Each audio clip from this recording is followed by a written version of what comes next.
Hello नमस्कार दोस्तों। आज हम पहली बार अपने फेसबुक आईडी पर लाइव आए हैं। देखते हैं कितने लोग जुड़ते हैं। आज बात करेंगे नीतीश कुमार चुनाव तो जीत गए और भारी बहुमत से जीते। ये किसी की अपेक्षा नहीं थी, लेकिन इतनी बहुमत से जीते। क्या फिर से दोबारा वही सीएम बनेंगे या बीजेपी कर देगी कोई बड़ा खेल? इस पर बातचीत करेंगे। उससे पहले आप सभी तमाम लोग जुड़ जाइए। पहली बार लाइव आए हैं और इसका कारण ये रहा कि हम अपने पेज पर भी लाइव जाना सोचें तो पेज पर अभी नहीं जा, मतलब उसमें कंडीशन अभी अप्लाई है। उसके पहले हमने यूट्यूब पर लाइव जाना सोचे तो 500 सब्सक्राइबर का क्राइटेरिया था, वो पूरा हो चुका है, लेकिन उसमें कुछ दिनों तक रहता है कि चैनल बनाने के 90 दिनों तक आप लाइव नहीं जा सकते, ऐसे कुछ था। तो उस पर नहीं आ सके तो फिर हमें मजबूरन आना पड़ा अपना पेज जो मेन प्रोफाइल है फेसबुक का उस पर लाइव। तो हम आज बात करने जा रहे हैं कि बिहार चुनाव में जो ये लैंडस्लाइड विक्ट्री हुई है बिहार में, बहुत ही ये मतलब अनएक्सपेक्टेड था। किसी को भी एक्सपेक्ट नहीं था कि इस तरह की विक्ट्री बिहार में, वो भी एनडीए को मिलेगी। ये कोई सोचा नहीं था, लेकिन ऐसा हुआ। और ये बिहार की जनता की, ये कहा जाता है बार बार कि बिहार हमेशा चौंकाता है और राजनीति का कहरा अगर किसी को सीखना है तो वो बिहार में आकर सीखे। और ये विक्ट्री ये सही साबित कर रही है। और तेजस्वी यादव की इतनी बुरी हार, जो अपनी सीट बचाने के लिए कसमोकस करते रहे, अंततः किस परिस्थिति में आकर वो जीते, किस मतलब कि बहुत ही भयानक स्थिति हो गई तेजस्वी यादव को लेकर कि तेजस्वी यादव चुनाव हारने वाले थे, लेकिन अंततः किसी भी प्रकार से वो चुनाव अपने ले गए। परंतु ये बिहार की राजनीतिक में हमें जहाँ तक लगता है ये 25-30 सालों में ऐसी 2010 का चुनाव तो था ही, लेकिन 2010 के बाद किसी को लगा नहीं था कि इस प्रकार की रिजल्ट बिहार में आएगी, खास करके एनडीए के पक्ष में। इस बार तो चुनाव से पहले और एग्जिट पोल के माध्यम से 2-3 जो एग्जिट पोल बाद में भी आए, उसमें ये लग रहा था कि आरजेडी आराम से कंफर्टेबली सरकार बना लेगी, ये सरकार के पक्ष होगी या फिर मजबूत विपक्ष होगी। लेकिन ज़्यादातर एग्जिट पोल एनडीए को बता रही थी और 2020 में ज़्यादातर एग्जिट पोल महागठबंधन को बता रही थी। तब एनडीए कैसे मतलब कि आगे पीछे होते हुए पहुंच गई। लेकिन इस बार तो ऐसा हुआ कि कहना मुश्किल, अनुमान लगाने वाले ही भूल गए। अनुमान ये लगाया जा रहा था कि चिराग पासवान 7-8 से लेकर 10-12 सीटों तक जीतेंगे और हमारे भी अनुमान यही थी।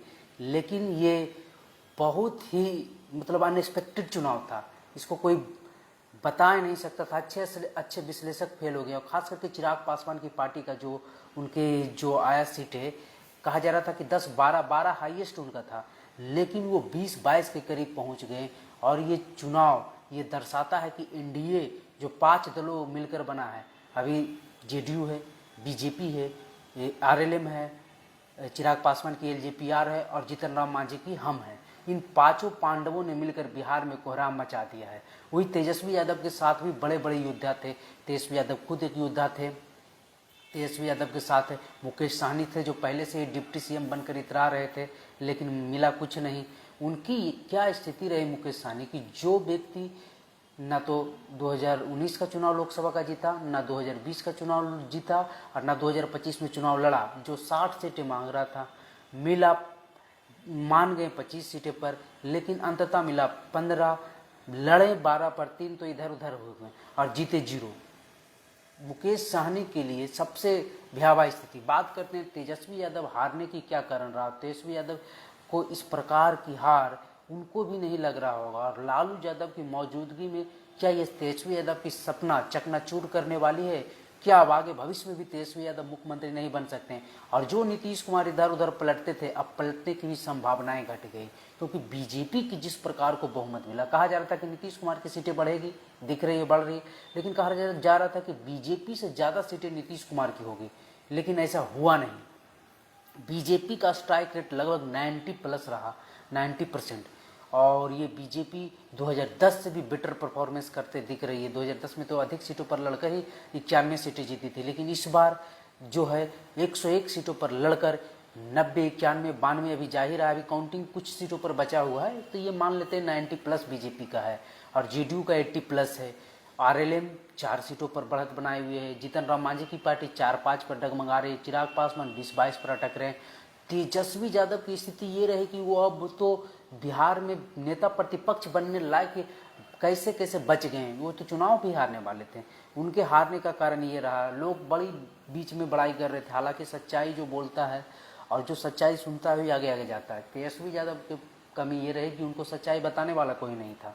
जी हुजूरी करने वाले लोग उनके साथ ज़्यादा थे, हरियाणा वाले हों या फिर हिलसा वाले हों। अब समझ गए होंगे।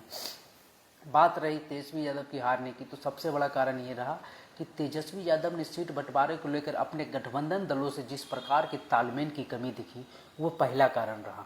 और देखा मुकेश सहनी के साथ, कांग्रेस के साथ किस प्रकार से दिल्ली पटना होते होते जब तक कि चुनाव की नॉमिनेशन का डेट फर्स्ट फेज का समाप्त होने लगा।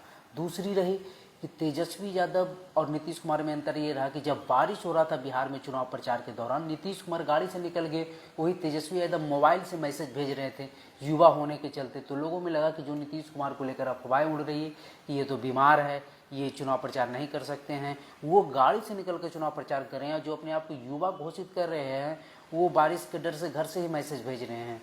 तो ये भी रहा। तीसरी बात कि तेजस्वी के पास स्टार प्रचारक नहीं बनाए अपने पार्टी में, खुद एक हेलीकॉप्टर लेकर घूम रहे थे। जबकि बीजेपी के पास दिल्ली की मुख्यमंत्री हो, हरियाणा के मुख्यमंत्री हो, यूपी के मुख्यमंत्री हो, असम के मुख्यमंत्री हो, गृह मंत्री हो और रक्षा मंत्री हो, प्रधानमंत्री हो, सभी लोग हेलीकॉप्टर दौड़ा रहे थे। और उसी में तेजस्वी यादव के बवाल उठ रहे थे कि तेजस्वी ने ट्रैक्टर को हेलीकॉप्टर बना दिया। लेकिन ट्रैक्टर को हेलीकॉप्टर बनाने से क्या फ़ायदा होगा जब तेजस्वी यादव जहाँ भी भाषण देने जा रहे थे 5 से 60 मिनट रुक रहे थे, तो जनता क्या सुनेगी। उतनी उम्मीद से उतनी दूर दूर से लोग वहाँ पहुँच रहे थे और तेजस्वी यादव स्टेज पर चढ़ते और निकल जाते। हम खुद पकरी ब्राह्मा का गवाही हैं। पकरी ब्राह्मा तेजस्वी यादव आए और गिन कर 7 मिनट रुके और निकल गए। क्या बोले नहीं बोले आधा लोग को तो पता ही नहीं। आधा लोग तो आते आते हेलीकॉप्टर को देख के फिर बाद में पता चला तेजस्वी चली गई जब वो पहुँचे, जब तक तेजस्वी घर वापस। तो ये था। दूसरा तीसरा कारण ये हो गया। अब चौथा कारण तेजस्वी यादव का क्या था कि उनके साथ उनके कार्यकर्ताओं को मिलना बहुत ही मुश्किल था। उनके कार्यकर्ता मिल नहीं पा रहे थे तेजस्वी यादव से, उनके बैरियर को पार ही नहीं कर पा रहे थे। बहुत सारे नेता थे जो बीच का बंधन बैरियर बन रहे थे। तो चौथा कारण ये रहा। पांचवा कारण ये रहा कि तेजस्वी यादव ओवर कॉन्फिडेंस थे और तेजस्वी यादव के लोगों जो खास करके गाना लगा रहे थे, कट्टा सट्टा जो भी जो कार्यकर्ता थे, उन लोगों के चलते, तेजस्वी यादव के कार्यकर्ताओं के चलते ये तेजस्वी यादव की हार ही हुई है। और बीजेपी और जेडीयू जिस प्रकार की मेहनत की है, खास करके बीजेपी तो जी जान, उनके छोटे से छोटे कार्यकर्ता और बड़े से बड़े नेता सभी लोग जमीन पर उतर कर काज किए और बहुत ही मेहनत से काज किए। और नीतीश कुमार इस उम्र में भी देख रहे हैं आप किस प्रकार से चुनाव प्रचार कर रहे थे, उसके बावजूद तेजस्वी यादव अकेले हेलीकॉप्टर से घूम रहे थे। तो ये रहा। और जो बीजेपी की ओर से देखिए, नवादा जिला की हम बात कर लेते हैं, नालंदा की बात कर लेते हैं, कहीं भी जिस नालंदा में शक्ति यादव 12 वोटों से हारे थे, इस बार कैसे सुपड़ा साफ हो गया शक्ति यादव, जो तेजस्वी के भी सबसे करीबी कोर टीम में सम्मिलित हैं। नवादा की बात किया जाए तो जो नवादा पिछली बार महागठबंधन 5 सीटें पर में 4 सीटें जीती थी, सिर्फ एक बारसलीगंज हारी थी, वही नवादा में सिर्फ इस बार एक ही सीट जीती, वो भी बारसलीगंज, और बाकी 4 सीटें हार गई। तो ये रहा तेजस्वी यादव का मिसमैनेजमेंट रहा। टिकट बंटवारे में भी बहुत सारे आरोप लगे और जो फ्रेंडली फाइट हुआ बहुत सारे सीटों पर, जहाँ सीपीआई लड़ रही है तो फिर आरजेडी लड़ रही है, कहीं आरजेडी लड़ रही है तो कांग्रेस लड़ रही है, कहीं कांग्रेस लड़ रही है तो सीपीआई लड़ रही है। तो इस प्रकार का बहुत ज़्यादा जो है तेजस्वी यादव के साथ दिखा ये सारी कमियां। तो हार का प्रमुख कारण ये रहा। अब बात कर लेते हैं, क्या सीएम बिना नीतीश के बीजेपी बन सकती है? तो बन सकती है, लेकिन ये बहुत कठिन फैसला होगा। और जेडीयू जो नीतीश कुमार का 10 हज़ारिया काम किया, महिलाओं वोटर जो वोट परसेंटेज बढ़ा है, इस बार जो किस प्रकार की रिकॉर्ड तोड़ वोटिंग हुई और उसमें महिला वोटर किस प्रकार से रिकॉर्ड तोड़ वोटिंग किए हैं, तो महिला वोटर के चलते नीतीश कुमार की जो एक क्रेडिबिलिटी बनी है, तो एनडीए की जीत का सबसे बड़ा श्रेय नीतीश कुमार को माना जाता है, क्योंकि उन्हीं के नेतृत्व में चुनाव लड़ा था। लेकिन हम इससे भी नहीं नकार सकते कि बीजेपी की जिस प्रकार की सीटें हैं, दबाव बनाई और नीतीश कुमार आरजेडी की तरफ अब जाने के सारे रास्ते बंद हो चुके हैं।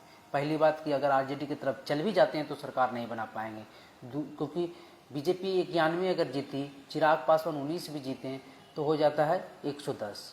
जीतन राम मांझी 5 जीते, उपेंद्र कुशवाहा 4, तो 119 बचती है 3 सीटें। और 3 सीटें बीजेपी के लिए कोई बड़ी बात नहीं इधर से उधर करना। आप तो जानते हैं बीजेपी को, आप सभी लोग जानते होंगे। तो ये बात रही कि कुछ भी हो सकता है 1 साल में नीतीश कुमार अपने मन से ही सत्ता का हस्तांतरण कर दे बीजेपी के किसी विश्वसनीय नेता के पास जो उनके करीबी हों, और हो सकता है लघु समीकरण के ही साथी हों। सम्राट चौधरी हो सकते हैं सबसे प्रबल दावेदार, और भी नित्यानंद राय भी हैं, और बहुत सारे लोगों का नाम आता है। कई कई मीडिया चैनल में तो हम ये देख रहे हैं कि बिहार में अब मंडल की राजनीतिक समाप्त हो गई, अब बिहार में किसी अगड़ी जाति के नेता बिहार के सीएम बनेंगे। लेकिन हम इनको सरे मतलब कि पूरी तरह से डिनाई करते हैं। ऐसा हो नहीं सकता अभी बिहार की राजनीति में। अगर ऐसा होता है तो अगले चुनाव में आप लालू यादव को हाथ झोली फैलाकर उन अपनी सीटों को फेंक रहे हैं, और वो उसको कैचअप करने में कोई कमियां नहीं छोड़ेंगे। तीसरी बात, इस बार टिकट बंटवारे में आप लोग देखे होंगे कि भूमियारों को, कुशवाहों को किस प्रकार तेजस्वी यादव ने भी बढ़ चढ़ कर हिस्सा अपने टिकट बंटवारे में दिया, और लगा कि तेजस्वी यादव के साथ ये वोट टर्न अप हो जाएगा। लेकिन ऐसा हुआ नहीं। अपने नेता को पहचाने लोग, सीएम जान रहे थे कि आरजेडी में अगर जीत भी जाते हमारे कैंडिडेट तो सीएम फेस तो तेजस्वी पहले से फिक्स हैं, तो हमको मिलेगा क्या। लेकिन एनडीए में फिक्स नहीं है, एनडीए में उम्मीद है लोगों की, तो हो सकता है एनडीए में कुछ मिल जाए। और इसी उम्मीद के साथ लोगों ने एनडीए का समर्थन किया, वो जातियां भी जिनको तेजस्वी यादव ने टिकट बढ़ा कर दिया, और खास करके उनके स्वजातीय भी इस बार एनडीए की तरफ वोटिंग किए हैं, यादव भी। और ओवैसी जो पिछली बार तेजस्वी यादव ने तोड़ा था उनको 5 सीटें, फिर से वो अपनी यथास्थिति बना लिए हैं बिहार में। तो ये भी देखने वाली बात थी। और आत्म मंथन का समय है। ईवीएम पर आरोप लगाना सरासरी गलत है। अगर किसी सीट पर 1500-400 वोट से जीत हार होती और 10-12 वोट से उसके बाद इधर उधर होता तो थोड़ी देर के लिए सोच भी सकते थे कुछ। लेकिन इस स्थितियों में ईवीएम पर आरोप लगाना पूरी तरह से गलत होगा तेजस्वी यादव के लिए। बाकी आप लोगों को क्या लगता है कमेंट में कीजिए। बहुत सारे लोग जुड़ गए हैं, राजेश कुशवाहा जी, संगम कुमारी, सतीश कुमार कुशवाहा, सुजीत कुशवाहा, और भी बहुत सारे लोग जुड़े हैं। तो सभी को, मनीष कुमार, बहुत लोग जुड़े हैं। कमेंट कीजिए आप लोगों को क्या लगता है। आप लोगों को अगर कोई सवाल है तो पूछ सकते हैं, क्योंकि यूट्यूब पर मेरा भी कुछ प्रॉब्लम हो गया था लाइव आने के चलते, इसलिए यूट्यूब पर नहीं आ पाया। और फेसबुक पेज पर भी अभी जो मघी खबर के नाम से बना हुआ उसमें भी कुछ दिक्कत हो गया था, तो हमको अपना मजबूरन अपना पेज पर लाइव आना पड़ा। बाकी आप लोग की क्या राय है बताइएगा ज़रूर। हमने एक सही विश्लेषण किया, तेजस्वी यादव को सुझाव दिया है। तेजस्वी यादव आगे मेहनत करके सत्ता प्रतिपक्ष में रहकर आगे अपनी राजनीति को, अपनी संभावनाओं को आगे बढ़ा सकते हैं और आगे जा भी सकते हैं। तो बाकी आप लोगों को जो लगता है बताइएगा ज़रूर कमेंट बॉक्स में। और लेकिन चिराग पासवान को लेकर जो एक्सपेक्ट था वो सभी जितनी भी सर्वे एजेंसियां थी सभी फेल करते हुए देखी चिराग पासवान को लेकर। और जिस प्रकार से उन्होंने लोकसभा के चुनाव में विक्ट्री प्राप्त की थी तो लोगों को लगा था कि चलो ये नए नरेंद्र मोदी के नाम पर किसी प्रकार से हो गया। लेकिन ये विधानसभा में भी तो ये बड़ी बात है। और एक प्लस फैक्टर ये भी रहा कि इस बार जिस प्रकार से चिराग पासवान और उपेंद्र कुशवाहा दोनों को साथ किया गया एनडीए में, उसका फलाफल मिला। चिराग पासवान के चलते पासवान वोटर 5% एकदम जुड़ते दिखे। और एनडीए में सम्राट चौधरी तो है ही, तो सम्राट चौधरी के चलते कुशवाहा वोट तो एकदम साथ था ही। लेकिन उपेंद्र कुशवाहा के साथ आने से जो बचा कुचा, खास करके शाहाबाद के क्षेत्रों में जो कन्फ्यूजन था वो सारा खत्म हो गया उपेंद्र कुशवाहा के आने के बाद। और शाहाबाद में कुशवाहा डिसाइडेड वोटर है एनडीए और महागठबंधन दोनों के लिए। जो भी घटनाएं लगातार 2 चुनावों से एनडीए को झेलना पड़ रहा था शाहाबाद में, वो कुशवाहा वोटर के चलते ही झेलना पड़ रहा था। लेकिन अब तो दोनों नेता इधर ही थे, तो इसलिए अब हो ही गया। भूमियारों की तरफ से भी बहुत सारे टिकट दिए गए हैं, जैसे कि क्या बोलता है, लालगंज से दिया गया मुन्ना शुक्ला की बेटी शिवानी शुक्ला को, अस्थामा से दिया गया छोटू मुखिया को, फिर बहुत सारे जैसे डॉक्टर संजीव परबत्ता से खगड़िया के दिया गया। लेकिन कोई भी भूमियार कैंडिडेट आरजेडी की ओर से सक्सेस करते हुए नहीं दिख रहे हैं। अगर एकाध होंगे भी तो आप बताइएगा। तो यही सारा चीज़ है। बाकी आप लोगों को कैसा लगा वीडियो कमेंट बॉक्स में अपनी राय दें। अगर कोई सवाल हो तो पूछे, 5 सेकंड हम वेट करते हैं। अगर सवाल हो तो पूछिए, अन्यथा फिर हम इस लाइव को ख़त्म करेंगे। आप लोग जो भी जितने भी लोग लाइव में जुड़े हुए हैं, अगर सवाल है आप लोगों को किसी भी प्रकार का कोई भी सवाल हो तो पूछ सकते हैं। थैंक यू जो भी शुरू में हमको इमोजी भेजे थे, सुजीत कुशवाहा, उनको धन्यवाद। चलिए कोई सवाल है तो पूछिए, नहीं तो अब लाइव ख़त्म करेंगे। अब कोशिश होगा कि अब कल से यूट्यूब चैनल पर माघी खबर 2.0 पर लाइव आएंगे। अभी यूट्यूब पर मेरा एक दिन में अभी 48 घंटा में 6 लाख व्यू चला गया यूट्यूब पर। 48 घंटा में 6 लाख व्यू और लगभग 400 सब्सक्राइबर बढ़ गया है, जो नया चैनल है। हमें लगता है कि ये 5 दिन में ये वाला भी चैनल मोनेटाइज हो जाएगा, जो माघी खबर 2.0 यूट्यूब पर बना है। आप लोगों को अब बहुत आशीर्वाद प्यार है, और इस इलेक्शन का भी हम तहे दिल से शुक्रिया अदा करना चाहते हैं, क्योंकि इलेक्शन में ही हमने इस चैनल को बनाया, इलेक्शन के बीचों बीच। क्योंकि मेरा पुराना चैनल जो है किसी कारण बस 1 महीना के लिए खो गया था, मतलब समझिए कि कहीं साइड हो गया था। उसके बावजूद मैंने 7-8 दिन तक कुछ नहीं बनाया, सोचा समझा, उसके बाद सोचने के बाद जब आज बनाया तो हमें उम्मीद से परे ये चैनल भी अच्छी खासी परफॉर्म कर रही है। चलिए, लगता है अब किसी को सवाल नहीं है। सीएम नीतीश कुमार होंगे और आगे चलकर बीजेपी खेला भी कर सकती है, लेकिन खेला करना इतनी आसान नहीं होगी बीजेपी के लिए, और समय भी लगेगा। और हो सकता है स्वेच्छापूर्वक नीतीश कुमार अपने मन से ही 2 साल, 2.5 साल, 1 साल बाद बीजेपी के किसी विश्वसनीय नेता को सीएम बना सकते हैं, क्योंकि उनकी उम्र के तगाजा देखते हुए, और कोई भी चाहता है कि हमारी विदाई एकदम अच्छी तरीके से हो, तो उसमें नीतीश कुमार अपनी विदाई, इससे बढ़िया कोई कभी नहीं हो सकता है नीतीश कुमार की विदाई। तो हो सकता है किसी विश्वसनीय नेता को 1-1.5 साल बाद बना सकते हैं। और बीजेपी के पास जिस प्रकार की इस पर डिसाइडेड बहुमत आया है, बीजेपी, आरएलएम और एलजेपीआर और हमको मिलाकर 119 सीटें के करीब पहुंच जाती, मतलब बहुमत से 2-3 सीटें ही कम हैं, तो कुछ भी खेल कर सकती है अगर जेडीयू इधर से उधर की। तो ये भी बात है, जेडीयू की सीटों की संख्या बढ़ गई, लेकिन जेडीयू की धड़कनें भी बढ़ गई है, क्योंकि जिस प्रकार की इस बार हुआ है खेल बिहार में, मतलब सीटों का जो आवंटन जनता ने किया है, जनता ने किया, पार्टियों के सीटों के बंटवारों नहीं, जनता ने जो बांट कर दिया है असली फैसला, उसको फैसला को देखते हुए अब एनडीए में तोड़ फोड़ होना बहुत ही कम उम्मीद बची है। बाकी आपको क्या लगता है बताइएगा जरूर। वीडियो पर बने रहने के लिए आप सभी को फिर से एक बार धन्यवाद, और निवेदन ये रहेगा कि माघी खबर 2.0 चैनल है, यूट्यूब पर जाकर सर्च मारिए और उसको भी आप लोग सब्सक्राइब कर लीजिए। वीडियो पर बने रहने के लिए धन्यवाद। अब लाइव समाप्त करते हैं।